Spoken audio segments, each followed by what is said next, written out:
Hai teman, kembali lagi bersama saya yang akan membacakan novel yang berjudul Terpaksa Menikahi Pak Ustadz.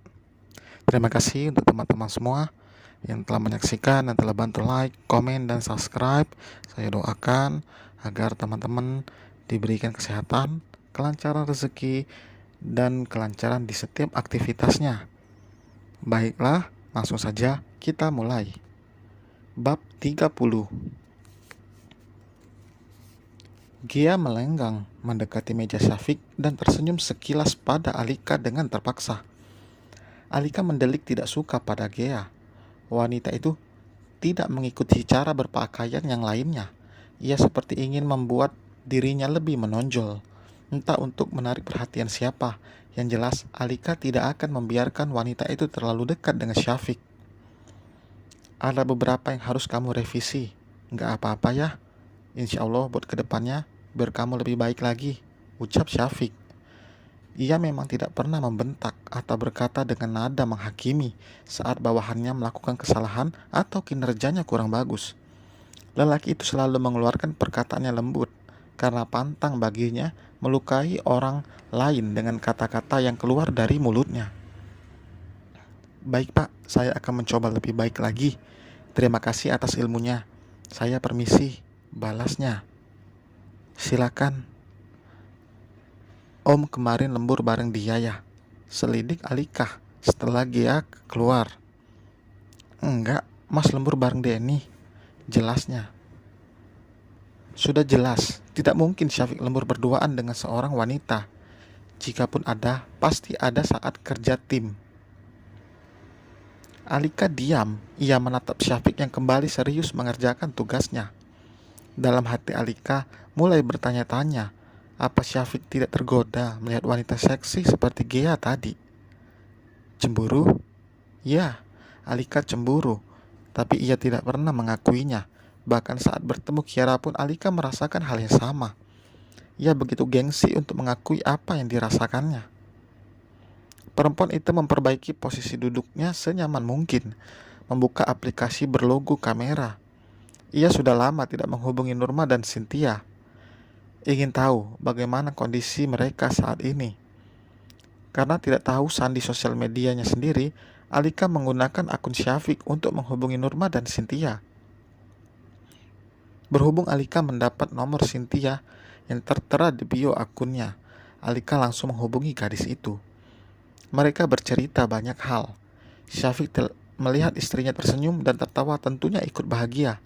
Ia tidak tahu apa yang benar-benar membuat Alika bahagia. Itu kenapa Syafiq mencoba menuruti semua keinginan istrinya itu. Setidaknya Syafiq sudah berusaha menjadi suami yang baik.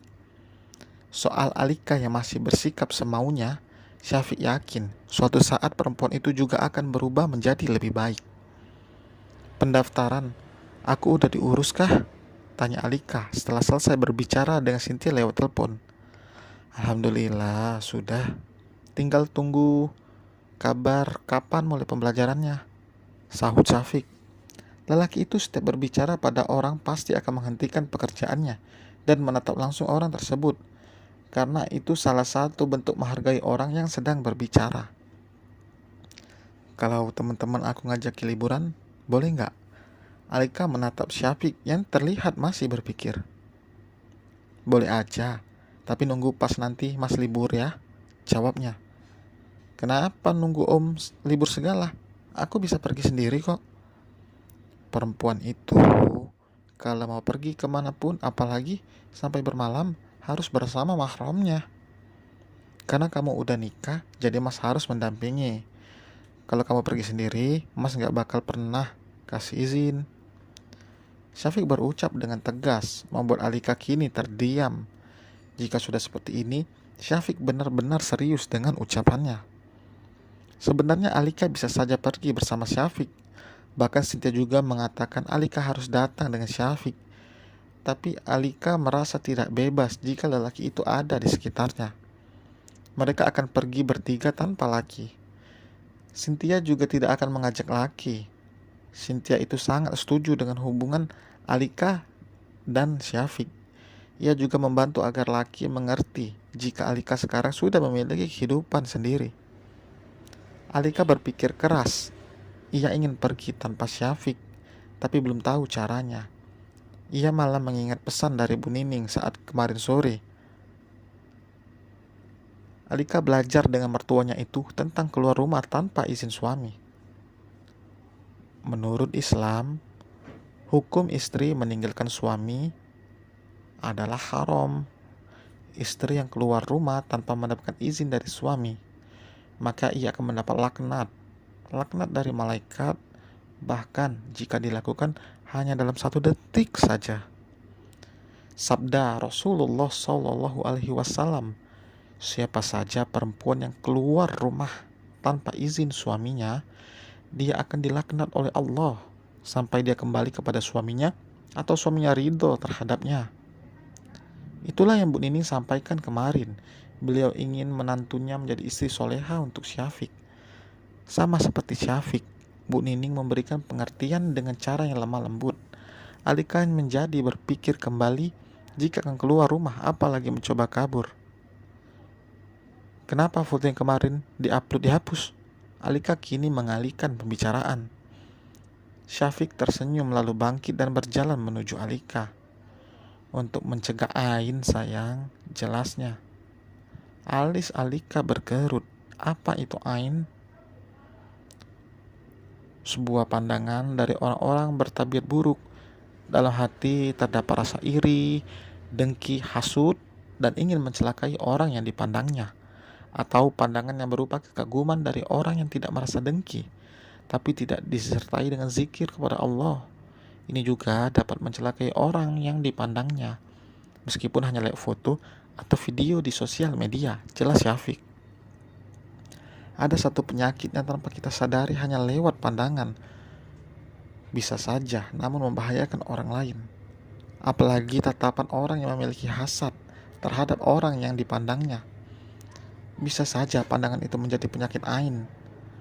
Orang yang dipandang seperti itu bisa jatuh sakit karena lewat tatapan yang disertai iri dan dengki. Masa sih cuma lewat foto atau video doang?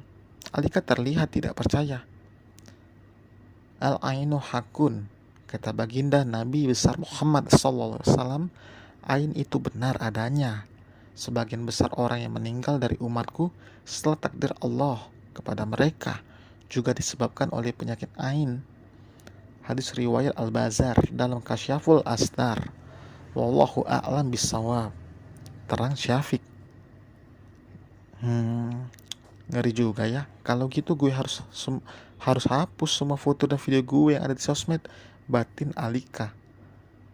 Jadi Mas hapus foto itu bukan karena gak mau orang tahu kalau Mas sudah nikah. Sekarang kamu ngerti kan cinta? Goda Syafiq. Iya, aku berarti bodoh banget karena banyak yang aku gak tahu. Gumam Alika. Syafiq menempelkan jari telunjuknya di bibir sang istri. Bukan bodoh, kamu hanya belum tahu.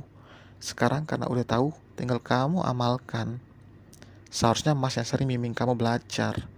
Insya Allah nanti kita atur untuk jam belajarnya ya. Perempuan itu madrasah pertama untuk anak-anaknya.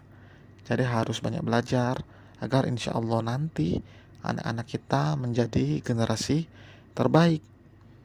Disinggung oleh anak membuat pipi Alika merona. Ia bahkan merasa belum siap jika di usianya sudah harus menjadi seorang ibu. Memang semua wanita di dunia ini pasti ingin menjadi seorang ibu.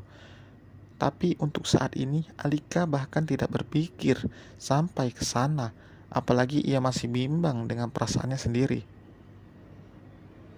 Tidak ada lagi dalam kata berpisah di benak Alika. Satu kata itu seolah menghilang. Sekian lembut Syafiq dan perhatiannya dan juga kasih sayang lelaki itu berhasil membuat kata perpisahan itu tidak ada lagi di pikiran Alika. Namun Syafiq masih harus terus bersabar untuk mendidik istrinya itu. Alika masih betah berada di kantor Syafiq. Saat ini mereka akan makan di luar. Dengan romantisnya, Syafiq menggandeng tangan sang istri keluar dari ruangannya. Mau makan apa? Tanya Syafiq. Nggak tahu, apa ya? Perempuan itu terlihat berpikir. Ayu menghampiri Syafiq dan mengatakan akan ada pertemuan mendadak sehabis makan siang. Mendengar itu membuat Alika berpikir untuk tidak pergi jauh-jauh mencari makan siang. Di sekitar kantor Syafiq ada banyak pedagang, tapi Alika tidak suka makanan-makanan itu. Perempuan itu malah mengatakan jika ia ingin makan mie instan. Ada salah satu warung di dekat kantor Syafiq yang menjual mie rebus. Yakin gak mau makan nasi? Tanya Syafiq. Iya, makan mie pakai telur terus ditambahin cabai yang banyak. Kayaknya enak. Udah lama aku gak makan mie soalnya, tutur Alika. Ya udah. Bu, pesan mie rebus pakai telur 2 ya. Syafiq menyebutkan pesanannya pada pemilik warung. Mas sama mbaknya kerja di sini? Tanya ibu penjual itu dengan ramah. Iya bu, saya kerja di kantor seberang, jawab Syafiq. Mbaknya juga? Enggak, istri saya cuma ikut main aja ke kantor. Jawab lagi, Syafiq menjawab dengan ramah. Tidak lama pesanan itu datang. Alika begitu lahap memakannya. Meskipun kepedasan, tapi ia merasakannya sampai habis. Alika bahkan meminta untuk menambah. Saat Alika akan memasukkan irisan cabai ke dalam mie miliknya, Syafiq menahan tangan perempuan itu sambil berbisik lembut. Tangan Syafiq beralih menyentuh perut Alika. Sayangi perutnya, cintaku. Malu dilihat ibunya, tegur Alika. Saat ia menatap, pemilik warung itu tersenyum melihat keromantisan pasangan di hadapannya. Ya udah, lanjut nanti kalau nggak ada yang lihat ya, goda Syafiq. Mas, tubuh Syafiq langsung membeku mendengar suara panggilan itu. Jantungnya bahkan berdegup kencang. Dan selesai. Terima kasih. Sampai berjumpa di bab berikutnya. Terima kasih.